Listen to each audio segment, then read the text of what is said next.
अपनी प्रेमिका के जाने के बाद हार्डन ने प्रेरणा के साथ संघर्ष किया।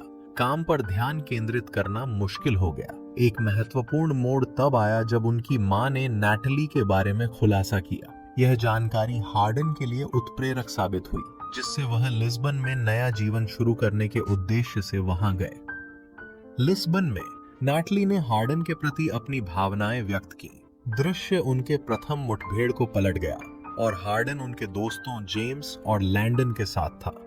इस बैठक के दौरान जेम्स ने एक चुनौती प्रस्तुत की, एक मूल्यवान घड़ी वापस करने की पेशकश की जो हार्डन ने उसे दी थी। एक कार्ड गेम में हार के बाद उन्होंने नैटली के आने से ठीक पहले खेला। हार्डन ने चुनौती स्वीकार की, जिससे नैटली के साथ एक अंतरंग मुठभेड़ हुई, जिसे उन्होंने अपने फोन पर रिकॉर्ड किया। हार्डन ने शुरू में जेम्स को अपनी जीत साबित करने के लिए वीडियो का उपयोग करने का इरादा किया, लेकिन चीजें एक भयानक मोड़ ले जब जेम्स ने वीडियो को दूसरों के साथ साझा किया, जिससे इसका ऑनलाइन प्रसार हुआ। इस विनाशकारी विकास ने नैटली के जीवन को पूरी तरह से उलट दिया और उसने कभी उम्मीद नहीं की कि हार्डन इस तरह से अपने विश्वास को धोखा देगा। इसका परिणाम नाताली के लिए विनाशकारी था, जिससे उसे एक ऐसी जगह की तलाश में शहर छोड़ने के लिए प्रेरित किया गया जहां वह कुख्यात से बच सके।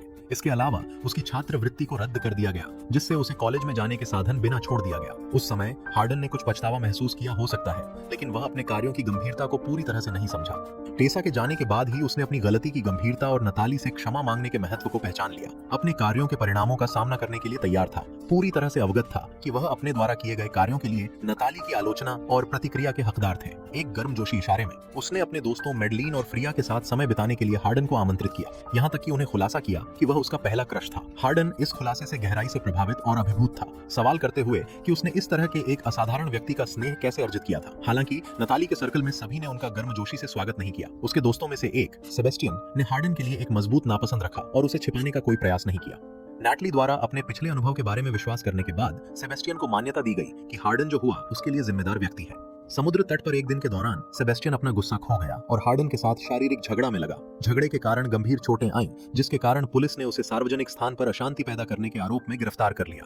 स्थिति उस बिंदु तक बढ़ गई जहां क्रिश्चियन को अपने बेटे की रिहाई सुनिश्चित करने के लिए लिस्बन की यात्रा करनी पड़ी। अपने पिता के साथ बातचीत कठोर होने के लिए एक महत्वपूर्ण मोड़ साबित हुई, जिसने उसे अपने जीवन को फिर से हासिल करने के लिए प्रेरित किया। उन्होंने महसूस किया कि वह अब अपना जीवन बर्बाद नहीं कर सकते और अपनी दूसरी पुस्तक लिखने पर ध्यान केंद्रित करने की जरूरत है, दूसरों को कुछ भी साबित करने के लिए नहीं, बल्कि क्योंकि वह एक प्रतिभाशाली कहानीकार थे और लेखन ने उन्हें अपार खुशी दी। नताली से मिलने के बाद और सब कुछ के बाद हार्डन ने अपनी कहानी पर केंद्रित अपनी दूसरी पुस्तक के लिए प्रेरणा पाई। हालांकि इसके प्रकाशन को आगे बढ़ाने से पहले उन्होंने नैटली से अनुमति मांगी।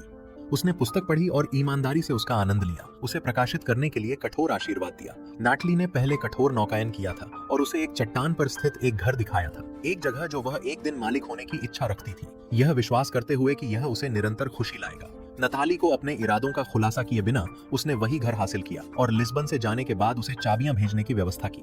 नताली ने बहुत पहले कठिन को माफ कर दिया था, यह समझते हुए कि जीवन बहुत छोटा है जो घृणा को पकड़ने के लिए है। उसकी उल्लेखनीय क्षमा ने कठिन को गहराई से छुआ और उसे अपने जीवन के पुनर्निर्माण के लिए प्रेरित किया, एक बेहतर व्यक्ति बनने के लिए आगे बढ़ने की कोशिश की। लैंडन और नोरा शादी करने की तैयारी कर रहे थे और हार्डिन ने अपनी शादी में भाग लेने का फैसला किया, यह जानते हुए कि टेसा भी उपस्थित होगी।